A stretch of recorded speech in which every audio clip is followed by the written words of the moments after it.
Hello, hello, hello. Hi, everybody. My name is Sara Spiker, and today I have honor and privilege to have a birthday girl join us, Laura Bender from Montana. How are you? This is a potent moment, Sarah. Thank you for asking. Um, I checked in this morning with my meditation, and I feel very strongly I'm grounded and focused right now. Thank you. Beautiful, So, beautiful.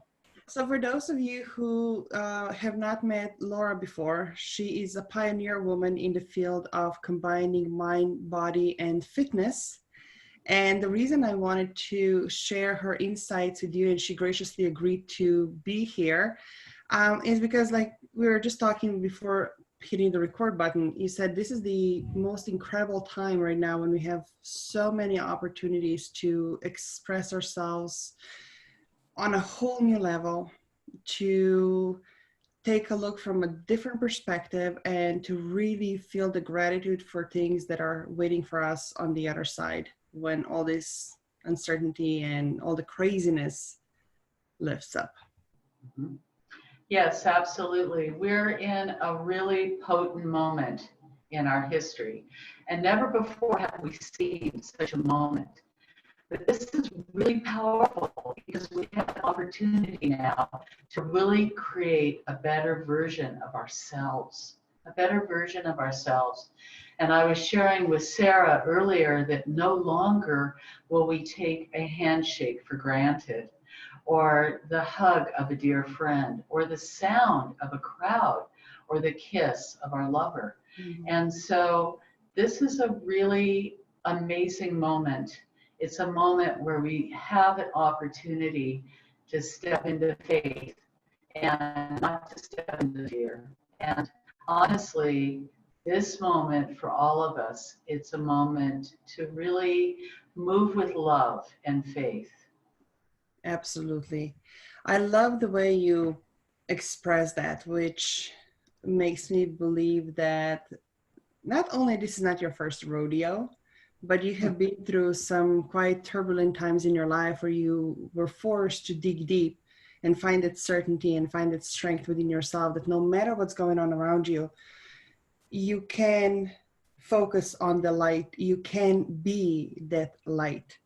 And I would like to open this invitation for you if you are willing to share with our audiences.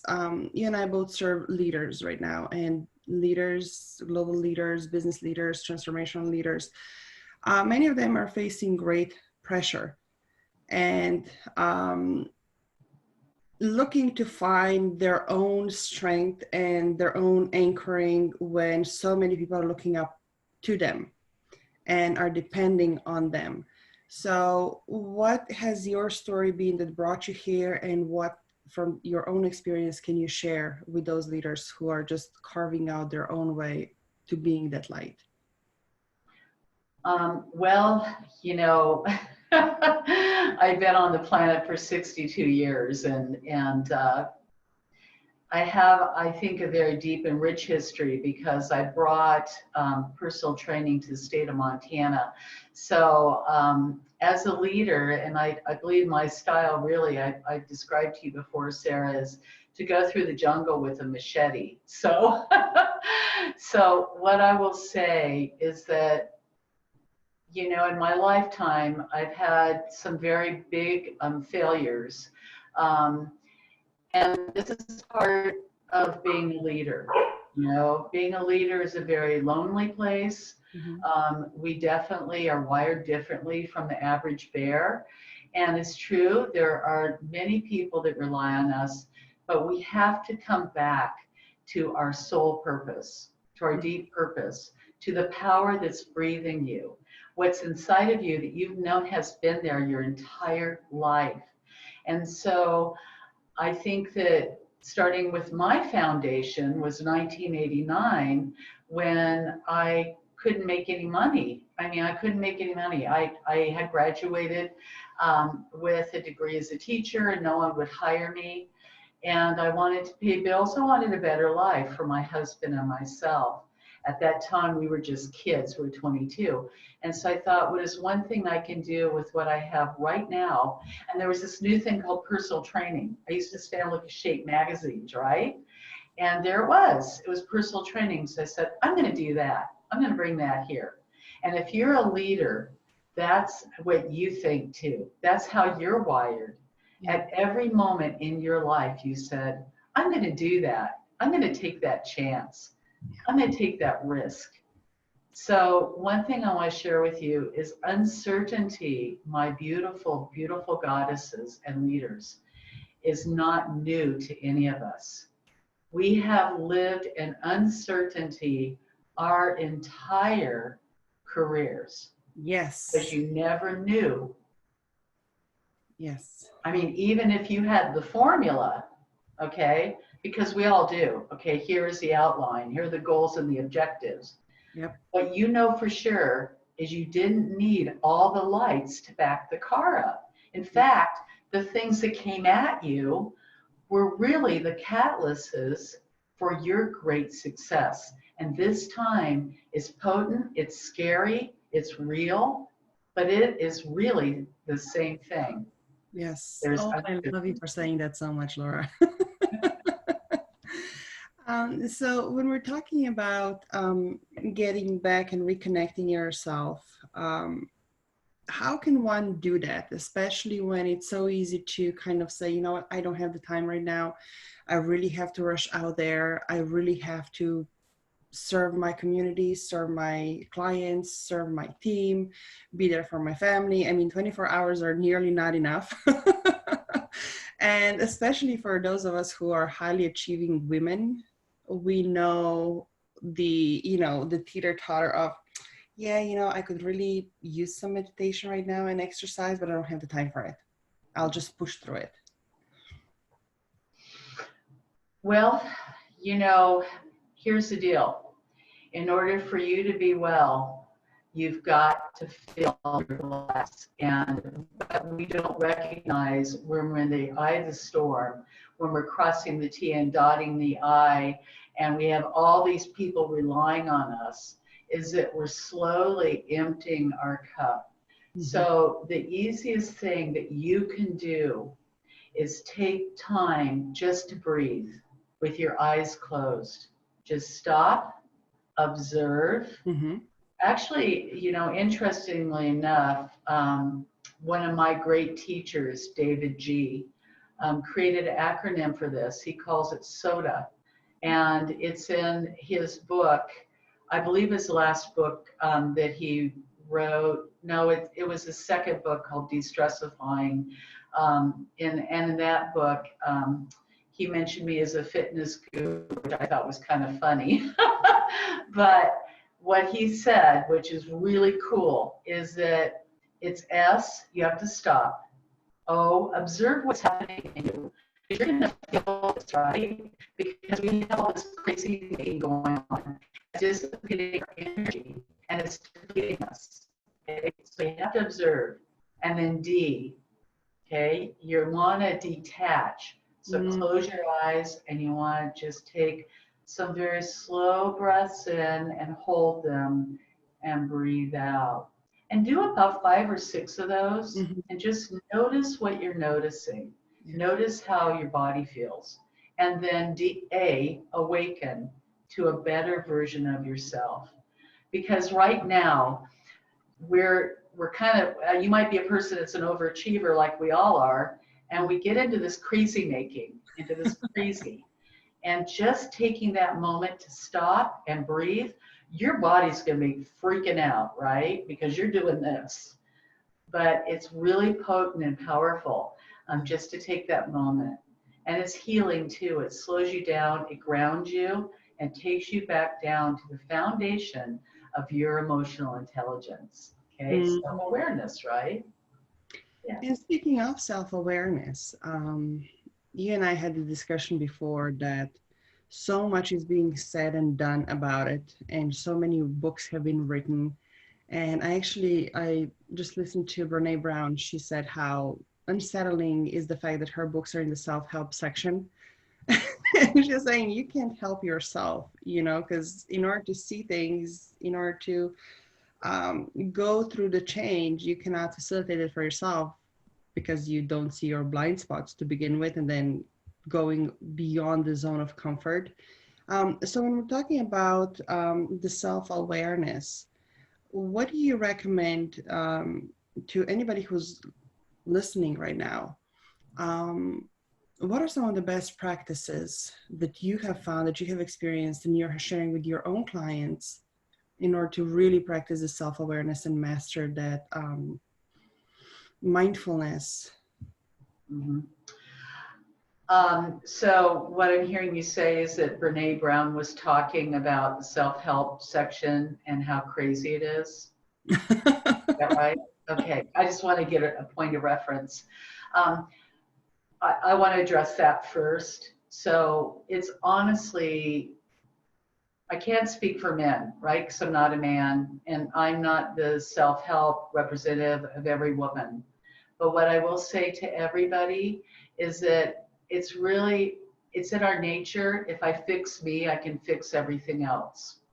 Okay? Yeah. If I fix me, I can fix my life, I can fix my family. But the truth is we're imperfect by nature. Okay? You can read all the self-help books in the world and journal until the cows come home. But if you're not practicing, Mm-hmm. these practices, and it is a practice, isn't it? Because we're kind of, we're going to the next thing because we're leaders. But if you can take that time to go for a walk, to work, to be fit, you don't have to go to a gym, and we can't now anyway. So just take that moment, yeah, there's an app for everything, right? There's an app for that. But how about just going for a walk and not pick on yourself when you're walking, not cross those T's and dot those I's, just look around and be in a moment of absolute awe and faith. Mm-hmm. And this is a powerful moment to really connect with God, with Source. I don't know why God got such a bad name, but it's a good time to go out and just connect. Yeah. Um, so the other is, again, to just practice breathing, be present, be very present. Because what's happening right now, if we're not present in our body and self aware, we're going to miss some miracles. And Mm-hmm. miracles are happening all around us. So those are two things, Sarah. And the third, I would say, is drink more water now than you've ever drank before. I mean, if you are peeing a lot, you're going to pee double time because this water is really helpful in increasing our immune system. Mm-hmm. And stay the hell away from sugar. Sugar is poison. I mean, let's be honest here. We don't want to hang out. We don't want to drink alcohol right now. We really, because we want to stay present. We want to be well. We're leaders. We want to lead. Okay. And also, sugar makes us crazy make again, right? Because it ups our insulin and it makes us really in fight or flight again because Mm-hmm. our body doesn't do anything with it. Yeah. Okay. And so really up those deep leafy greens and take this moment to really nurture your body and bring all this integrative health into your life. It doesn't have to be big. You don't have to have goals and objectives for this too. You've got enough of those. Just do a few things in your day that will really, really love you. Oh, I like this. I love it. Yeah, from my own personal experience, I can say when it comes to sugar and gluten, they are like a drug. And there have been times when I was like, no, I'm going to stop consuming both. And it went great for a couple of weeks. And then I started to cheat a little bit here and there. And before I knew it, I was back in the old cycle. And then at the end of last year, nearing the New Year's, I'm not a person who makes resolutions, but I felt ready to go on a plant-based diet and minimize the sugar intake. And it was such an easy transition. I mean, no cravings, no nothing. And I did not even have any coffee or alcohol since then. Well, I cheated with iced coffee the other day. I posted it on Facebook. I couldn't resist that one. But it's amazing how it took me years of getting ready to get ready. And as much as I wanted to force it, I couldn't force it. Mm. But once it came so natural to me, it's such an easy thing. So I wonder, for somebody who has this awareness that they need to change something, that there is a better way out there, but are trying to force it, Mm. or are playing this shame and guilt game for knowing better but not doing better. Um, what would your words of wisdom be for somebody like that? I think that it's really important to come back to your vision of what you would really love to do and create. And what do you know in your heart is the truth for you? Because when we're in our vision of what's true for us, effortless, it's not painful. Take a moment just to, something simple like drink more water. Mm-hmm. Okay, something simple like go out and just enjoy breathing in the air. Um, your vision of what you see yourself as a leader, what's in your heart. If we're forcing it, then this is not for us, okay? I believe that there's a lot of forcing everything, forcing having a lot of, my goals for the day. How about just one or two? Simplify, be very simple. So I think that would be my greatest words of wisdom is to be gentle and loving with yourself because there is no wrong and there is no right. Everyone is so different, and there really is, um, differences for everybody. Everyone's gut is different, Yep. but everything begins with our core. So notice what you're feeling when you're eating a meal. Take that moment to taste your food. Just Mm, simply, 5 minutes can make a big difference. yeah. It's not, there's no special sauce, you guys. I mean, we just want to you have to take time to be present. Mm-hmm. And when you're present, you'll find that things begin to really work out for you. You Yeah. start loving yourself and drinking a little more water, eating some more vegetables. Sara, you're absolutely right. Sugar and gluten, it's a real addiction. It really is. Yeah. I mean, there's lots of studies that are showing this to be true. Um, so there's a mindset around this, you see, and it's body, it's mind, and spirit. It's all one thing. It's not separate. And your career and your vision is all part of your body, your mind, and your spirit. So Yeah. as leaders, we have to come home to ourselves. That's what I would say. And beating yourself up, what's the value? I have to There tell you go. you all, right? I mean, I've been a personal mind body trainer, a coach for over 37 years. I have never had a woman coach with me that says, guilt has really served me well and it's made me highly successful and happy. Nope. Stop it. Knock it off. Exactly. Exactly. Well, to circle back, and slowly starting to wrap this up because I know you have other commitments coming up. Um, on your own journey and in your own life, I know when you're speaking right now as seeing this as the greatest opportunity, possibly of our generation. Um, what has some of the experiences been in your life when at the moment it seemed hopeless, but looking back now, like, wow, it was one of the greatest gifts that I have received and dared to take advantage of? Oh my goodness. Whew, okay, so I was driving from home to home as a personal trainer, my personal training studio opened up, and I was absolutely terrified because I didn't know if I could afford the rent. And when my clients got me a message phone and said, Sophie Englehart Craighead, who's from New York actually, and some of you may know her, she says to me, all right now it's time for you to open your business. And that was really the first one, and it launched me into great success.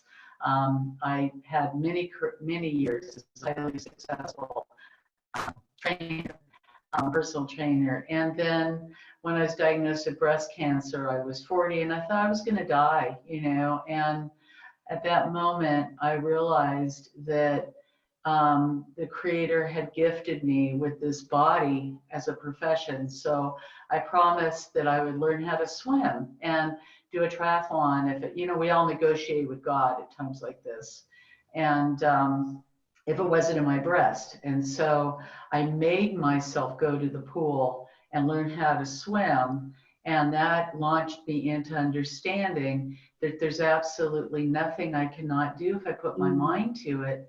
And so I put my mind to it, and I became a master meditation teacher and studied with Deepak Chopra. And I was incredibly unhappy in my marriage. I had earned enough money to leave my husband, who had terrified the heart out of me, making me really believe that he was taken out in court. And so I had earned enough money as a personal trainer to finally leave him. Our daughter was in college at that point, and my husband was making millions of dollars in the stock market.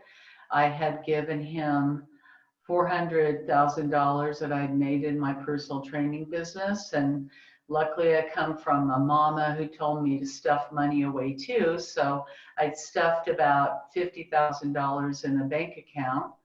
And I came home and he's sitting on the sofa bawling like a baby.